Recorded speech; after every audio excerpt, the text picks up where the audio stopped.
Good morning students. आज हम प्रत्यय का टॉपिक करने जा रहे हैं। प्रत्यय जो होते हैं ये शब्द के लास्ट में लगाए जाते हैं और इन्हें जोड़ने से एक नया शब्द तैयार होता है। तो इससे रिलेटेड जो क्वेश्चन बोर्ड एग्जाम में आ सकता है वो कुछ इस तरह से आएंगे कि आपको जैसे ये दे दिया पा जमा कत प्रत्यय और आपसे पूछ लिया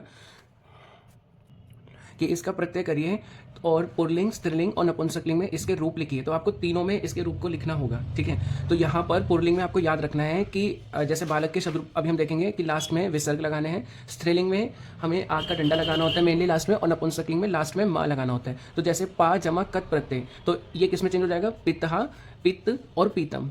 गम जमा कत प्रत्यय गतहा, इसमें आपको याद रखना है कि ये जो माँ है ये किस में चेंज हो रहा है? ता में बदल रही है। ये जो माँ है ता में बदल रहा है। तो गम जमा कत प्रत्यय गतहा, गता आका डंडा और गतम। तो पहचान करने का सबसे अच्छा तरीका है कि पुल्लिंग में लास्ट में विसर्ग लगते हैं, इसमें स्त्रीलिंग में आका डंडा लगता है और नपुंसकलिंग में माँ लिखा जाता है, ठीक है। तो ये कुछ एग्जाम्पल्स हैं आपकी बुक में, ये 8-10 एग्जाम्पल्स हैं। इनको आप एक बार रीड कर लेंगे तो आपका काम हो जाएगा इस टॉपिक में। अगला है हन जमा कत प्रत्यय। तो ये जो ना है इसको ता में चेंज करा है। हन जमा कत में हो गया हतहा, हता और हतम। दा जमा कत प्रत्यय दत्तहा, दत्ता और दत्तम, ठीक है। इस तरह से आप इनको रीड कर सकते हैं। बस इसकी ट्रिक यही याद रखनी है कि पुल्लिंग में सबके लास्ट में हमने विसर्ग लगाया है, स्त्रीलिंग में आका डंडा और नपुंसकलिंग में माँ को लगाया है। नेक्स्ट हमारा प्रत्यय है कत्वा प्रत्यय। तो जो कत्वा प्रत्यय है इसको याद करने की ट्रिक है, कत्वा का क्या जुड़ता है? तवा। तो जैसे शु जमा कत्वा प्रत्यय, तो कत्वा का क्या जोड़ेंगे? सिर्फ तवा जोड़ेंगे, तो ये हो जाएगा शुत्वा। धा जमा कत्वा का क्या जोड़ेंगे? तवा, तो धातवा। नी जमा कत्वा में तवा जोड़ेंगे तो नितवा। पच जमा कत्वा, तो ये जो चा है ना ये का में बदल गया है। जब आप प्रैक्टिस करेंगे एक बार, कुछ एग्जांपल्स हैं बुक में तो आपको याद हो जाएंगे। तो पच जमा कत्वा में पक्तवा हो जाएगा। चा को हमने का में बदल दिया और तवा हमारा एज इट इज रहा। गम जमा कत्वा में गतवा हो जाएगा। पट जमा कत्वा में पट हमेशा पठित्वा में चेंज होता है, ठीक है। पुज जमा कत्वा में पुजित्वा, जग जमा कत्वा जगतवा, शी जमा कत्वा शयित्वा, वच जमा कत्वा उक्तवा, ठीक है। तो कत्वा प्रत्यय में हम तवा शब्द को धातु के लास्ट में जोड़ के प्रत्यय से नए शब्द बनाते हैं। नेक्स्ट जो हमारा प्रत्यय है वो है तव्यत प्रत्यय। तो जो तव्यत प्रत्यय है इसको याद करने का तरीका यही है कि इसके लास्ट में तव्य लगता है, ठीक है। जैसे स्था जमा तव्यत, तो जब आप आंसर लिखेंगे तो स्था एज इट इज रहा, तव्यत का क्या जोड़ा हमने? तव्य जोड़ा और लास्ट में विसर्ग लगा दिया। तो आप सभी एग्जांपल्स को एक बार देखेंगे तो इनके लास्ट में तव्य लिखा है। तो पेपर में आपसे क्वेश्चन क्या आ सकता है? आपसे वो बोल सकते हैं जैसे पठ जमा तव्यत, तो आंसर पूछेंगे कि क्या होगा। तो पठ मैंने भी बताया था कि पठी में चेंज होता है। पठ हमेशा पठी में चेंज होता है जब भी हम प्रत्यय करते हैं, और क्योंकि तव्यत प्रत्यय लगा रहे हैं तो तव्यत का तव्य ऐड होगा, तो पठितव्य हो जाएगा, ठीक है। इसी तरीके से पूज जमा तव्यत पूजितव्य हो जाएगा। अब एक क्वेश्चन और आ सकता है, जैसे आपको ये शब्द दे दिया और आपसे पूछ लेंगे कि इसमें कौन सा प्रत्यय लगा है, ये बताना है आपको। तो इसमें कौन सा प्रत्यय लगा है? क्योंकि लास्ट में क्या जुड़ा है? तवे जुड़ा है, तो आप पहचान कर सकते हैं कि यहाँ पर तव्यत प्रत्यय का इस्तेमाल हुआ है। नेक्स्ट प्रत्यय हमारा अनियर प्रत्यय। अनियर का जुड़ता है निया, ना ई या, ठीक है। अनियर की पहचान याद रखने का तरीका, निया लास्ट में जुड़ता है। जैसे नी है, नी जमा नियर प्रत्यय, तो नी किस में चेंज हो जाता है? नय में, ठीक है। नी किस में चेंज होगा? नय में चेंज होगा, और अनियर का क्या जुड़ेगा? निया, तो ये हो जाएगा नैनिया, ठीक है। इसी तरीके से पा जमा नियर प्रत्यय, तो ये हो जाएगा पानी है। हस जमा नियर प्रत्यय हो जाएगा हसनी है। गम जमा नियर प्रत्यय गमनी है। इस तरह से अनियर प्रत्यय होता है। नेक्स्ट प्रत्यय जो है हमारा वो है तव प्रत्यय। तो जो तव प्रत्यय है इसमें ये तव प्रत्यय जब जुड़ता है किसी भी धातु रूप के साथ तो वो त्वम में चेंज हो जाता है। तो जैसे प्रभु जमा तव प्रत्यय, तो ये हो जाएगा प्रभुत्वम। पशु जमा तव प्रत्यय, तो पशुत्वम। मानव जमा तव प्रत्यय, मानवतम। इस तरह से ये जुड़ता है। तो पहचान याद रखनी है आपको, तवम, ठीक है। जब भी त्वम लिखा जाएगा तो वहां पे तव प्रत्यय का इस्तेमाल हुआ है। अगला प्रत्यय हमारा है तल प्रत्यय। तो तल प्रत्यय हमेशा इसकी पहचान है ता। तो जैसे प्रभु जमा तल प्रत्यय हो जाएगा प्रभुता। मानव जमा तल प्रत्यय हो जाएगा मानवता। पुरुष जमा तल प्रत्यय हो जाएगा पुरुषता। गुरु जमा तल प्रत्यय हो जाएगा गुरुता, ठीक है। तो ये सारे हमारे तल प्रत्यय। तल प्रत्यय की पहचान है लास्ट में ता शब्द को हम जोड़ देते हैं। अब लास्ट के दो प्रत्यय रह गए हैं हमारे, एक तो मतुप और एक वतुप। तो मतुप में याद रखना मत। मतुप में हमेशा हम क्या जोड़ते हैं? मत जोड़ते हैं नपुंसकलिंग में, मान देते हैं हम पुल्लिंग को, और मति जोड़ते हैं हम स्त्रीलिंग में। सिंपल है ये। जैसे मति जमा मतुप प्रत्यय, तो देखिए मति को तो हमने वैसे लिखा क्योंकि मतुप प्रत्यय जोड़ रहे हैं, पुल्लिंग बना रहे हैं, तो मतुप प्रत्यय किसका क्या जोड़ते हैं? पुल्लिंग में मान जोड़ते हैं, तो मतिमान हो गया। स्त्रीलिंग बना रहे हैं तो मति का मति रहा, और मतुप प्रत्यय जब हम स्त्रीलिंग में जोड़ते हैं तो लास्ट में मति लगा देते हैं। और सेम मति शब्द में जब मतु प्रत्यय जोड़ेंगे, नपुंसकलिंग बनाएंगे तो लास्ट में मत जोड़ देंगे, तो ये हो जाएगा मति मत, ठीक है। एक एग्जांपल और देखते हैं, जैसे गति जमा मतु प्रत्यय। तो पुल्लिंग में मान जोड़ना है, गतिमान। स्त्रीलिंग में मति जोड़ेंगे, गतिमति। गति जमा मतुप का नपुंसक हो जाएगा गति मत, और नपुंसकलिंग में मत को जोड़ा जाएगा, ठीक है। इस तरह से ये और भी एग्जाम्पल्स हैं, आप इनको एक बार देख सकते हैं। जैसे बुद्धि जमा मतु बुद्धिमान, बुद्धिमति, बुद्धिमत। सिंपल बच्चों पहचान ये याद रखनी है, मतु प्रत्यय जो है इसमें सबसे पहले आप पुल्लिंग में मान लगाएंगे और स्त्रीलिंग में मति लगाएंगे, लास्ट में नपुंसकलिंग में मत लगाएंगे, ठीक है। एक और एग्जाम्पल देख लेते हैं यहाँ पर, जैसे श्री जमा मतु प्रत्यय हो जाएगा श्रीमान, श्रीमती, श्रीमत। ठीक है। वतु प्रत्यय में क्या है, वतु प्रत्यय में लास्ट में वान लगाएंगे पुल्लिंग में, स्त्रीलिंग में वती लगाएंगे और नपुंसकलिंग में वत लगाएंगे। जैसे धन जमा वतु प्रत्यय, धनवान, धनवती, धनवत। रस जमा वतु प्रत्यय, रसवान, रसवती, रसवत। ठीक है, इसी के साथ हमारा प्रत्यय टॉपिक फिनिश होता है। अब हम समास के बारे में जानेंगे। समास का अर्थ होता है संक्षिप्त करना, अर्थात दो या दो से अधिक शब्दों को संक्षिप्त करके उनसे एक नए शब्द बनाने की प्रक्रिया को हम समास कहते हैं। जैसे उदाहरण के लिए आपका विद्या का आल्य, आल्य मतलब घर, तो विद्या का घर यानी कि विद्यालय। ठीक है, तो यहाँ पर हमने समास करके इस शब्द को छोटा किया है। समास के मुख्य भेद 6 होते हैं, लेकिन हमारे कोर्स में क्लास 12 में हमें 3 के बारे में पढ़ना है। तो सबसे पहले चलिए जानते हैं अव्ययभाव समास। अव्ययभाव समास को जानने से पहले हमें जानना होगा कि अव्यय किसे कहते हैं। तो जिन शब्दों से लिंग, कारक, काल आदि शब्दों से भी कोई प्रभाव ना हो, जो अपरिवर्तित रहे, उसको हम अव्यय कहते हैं। यानी ऐसे शब्द, ऐसे क्रिया जिसमें लिंग का, कारक का, काल का, इन शब्दों का कोई भी प्रभाव नहीं पड़ता, उनको हम अव्यय कहते हैं। ठीक है, अब अव्ययभाव समास क्या होता है, जिसमें पूर्व पद तो अव्यय होता है और वही प्रधान होता है, उसको हम अव्ययभाव समास कहते हैं। तो जैसे हमारा एग्जाम्पल है पहला उपटटम। ठीक है, तो इसका जो अर्थ है वो होता है उप। जब भी आपको उप शब्द दिखे, इसका अर्थ होता है बच्चों के समीप। ठीक है, उप का अर्थ क्या होता है, के समीप। तो तट के समीप यानी कि उपटटम। तो आपके पेपर में क्वेश्चन क्या आएगा, आपको क्वेश्चन ऐसा मिलेगा, जैसे आपको दे दिया प्रत्येकम और पेपर में लिखा होगा कि निम्नलिखित शब्द का समास विग्रह करिए। तो क्योंकि संस्कृत का पार्ट है, आपको आंसर में ये लिखना होगा। अब हम सीखते हैं कि हमें करना कैसे है। तो पहला एग्जाम्पल उपटटम, तो आप याद रखेंगे उप का मतलब क्या होता है, के समीप। पहले आप हिंदी बना लीजिए, यानी कि तट के समीप। ठीक है, अब आप उसका संस्कृत में ट्रांसलेट करिए, तटस्य समीपे। अब मैंने आपको सिखाया था ना तट के, तो देखिए इसके अब आपको संस्कृत बनानी है। तो संस्कृत तो हम सीख चुके हैं ट्रांसलेशन करना शब्द रूप की हेल्प से, कि जब भी हमारा संबंध का, के, की लिखा आता है तो वहां पे षष्ठी विभक्ति इस्तेमाल होती है, यानी कि बाल कस्य, लास्ट में क्या आता है, कस्य आता है। ठीक है, अब देखिए यहाँ पर, तो यहाँ पे बच्चों क्या लिखा है, तट के समीप, यानी कि तटस्य, बाल कस्य की जगह क्या हो जाएगा, तटस्य समीपे। ठीक है, ये हमारा आंसर है। अगला है प्रत्येकम। प्रत्येक सिंपल वर्ड है, हर एक। जैसे हम बोलते हैं ना, प्रत्येक छात्र अपनी कॉपी जमा कराएं, प्रत्येक का मतलब क्या होता है, हर एक, है ना। तो इसका जो विग्रह लिखेंगे आप एग्जाम में, आप लिखेंगे एकम, एकम प्रति। ठीक है, ये इसका आंसर होगा। अगला है उपगंगम। तो जब मैंने बताया था उप लिखा है तो क्या अर्थ है उसका, के समीप। तो गंगा के समीप यानी गंगाए समीपे, या फिर आप ये भी लिख सकते हैं गंगस्य समीपे, दोनों ही ठीक होगा। अगला है उपराजम। तो उप मतलब के समीप, राजा मतलब राजा के समीप यानी राजा के पास। तो राजा को हम क्या बोलते हैं संस्कृत में, नृप बोलते हैं। तो हम लिख सकते हैं नृपस्य समीपे या फिर राज्ञा समीपे, दोनों ही ठीक होगा।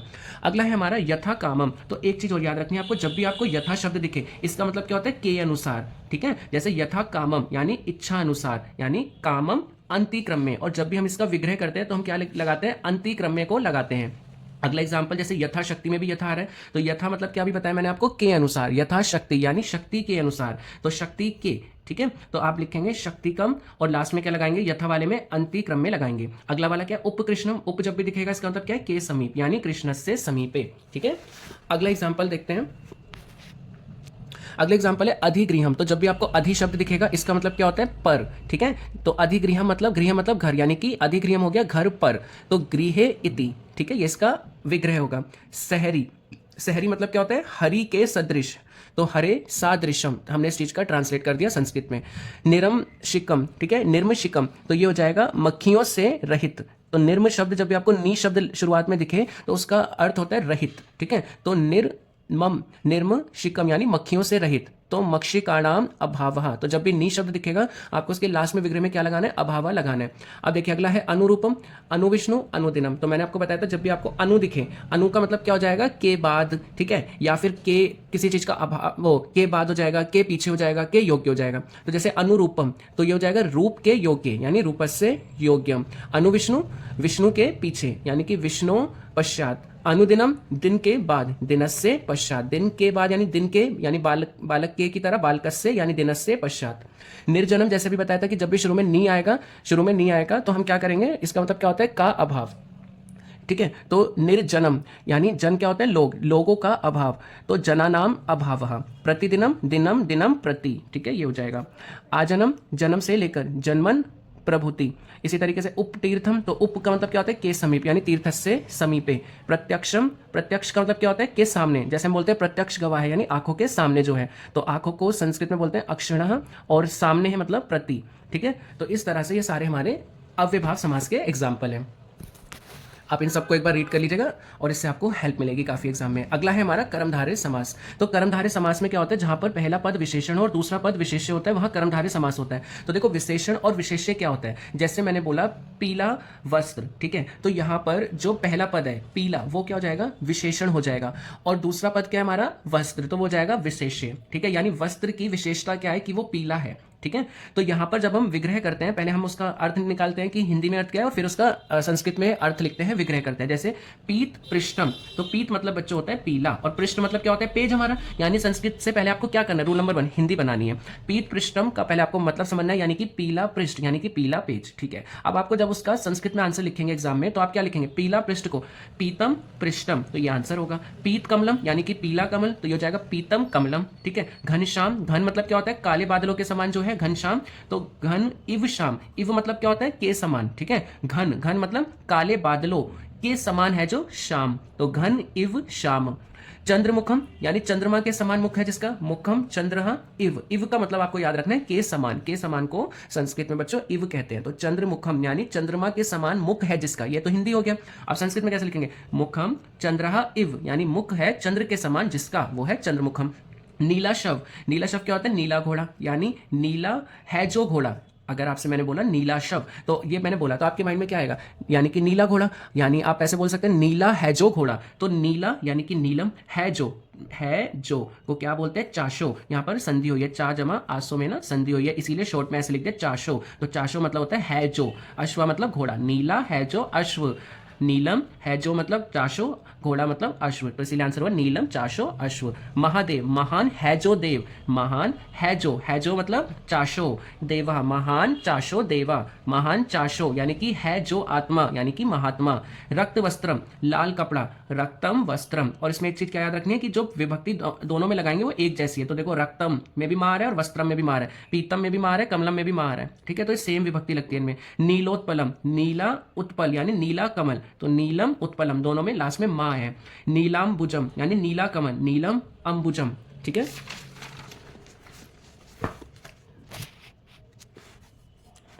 नेक्स्ट है हमारा पीताम्बरम, तो पीताम्बरम मतलब पीला वस्त्र, पीतम अंबरम।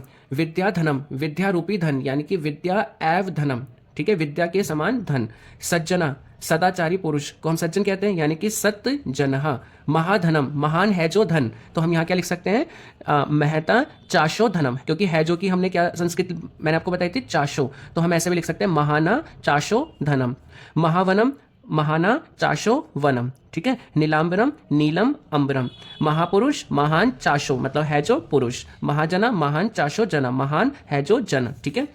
लास्ट है हमारा बहुव्रीहि समास, जहां पर पहला पद तथा दूसरा पद प्रधान ना होकर कोई अन्य तीसरा पद प्रधान होता है, वहां पर बहुव्रीहि समास होता है।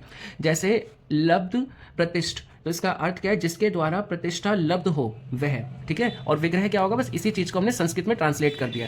तो यहाँ पर क्या होता है कि जैसे जो हमने वो होता है ना वन वर्ड सब्स्टिट्यूशन इंग्लिश में, कि एक सेंटेंस दे रखा है, फॉर एग्जांपल साग सब्जी खाने वाला, तो आंसर क्या है, शाकाहारी है, ठीक है। तो यहाँ पर देखो पहला पद और दूसरा पद जो है मतलब साग सब्जी खाने वाला ये सब तो नहीं है, लेकिन आंसर में क्या आया, शाकाहारी। तो इसी तरीके से जिसके द्वारा प्रतिष्ठा लब्ध हो, आंसर क्या है, लब्ध प्रतिष्ठा, ठीक है। तो बहुव्रीहि समास वहां पर होता है जहां पर तीसरा ही कोई पद प्रधान होता है। तो इसका ट्रांसलेट करेंगे जब आप, तो लब्धः प्रतिष्ठा येन सा, येन मतलब क्या होता है, जिसके द्वारा लब्ध हो, ठीक है, वह। सहा मतलब वह। कृत कर्मः, किया गया कार्य जिसके द्वारा वह, ठीक है। तो कृतम कर्म येन सा, कृतम यानी कि जो कार्य किया है, कर्म येन किसी के द्वारा वह, सहा मतलब जो है वो होता है वह। नेक्स्ट है गदा हस्त, गदा है हाथ में जिसके वह, ठीक है, उसे हम क्या बोलते हैं, गदा हस्त। तो गदा हस्ते यानी हाथ में, यस्से सा का मतलब याद रखना, यस्से मतलब है जिसके, सहा मतलब वह, वो कौन है, गदा हस्त। अगला देख लेते हैं चक्रपाणी, चक्रपाणी का पहले आप हिंदी बनाएंगे, चक्र मतलब जो चक्र होता है विष्णु जी के हाथ में, तो चक्र है हाथों में जिसके वह, यही तो हुआ हिंदी। अब इसका संस्कृत बना लेते हैं, चक्र है हाथ में जिसके वह, तो चक्रम हाथ में यानी कि पाणो जिसके, तो मैंने आपको बताया यस्से और वह सहा, ठीक है। त्रिनेत्र, तीन नेत्र हैं जिसके वह, तो त्रीणी तीन, नेत्राणी है जिसके यानी कि यस्से सा। लंब केशी, लंबे केश हैं जिसके वह, लंबानी केश यानी केशानी, यश्य मतलब जिसके, सा वह कौन है, लंब केशी। गजानन, गज के समान है मुख जिसका वह, तो गजहा इव, इव मतलब के समान। आनन मतलब मुख, यश्य सा मतलब जिसका वह कौन है? गजानन।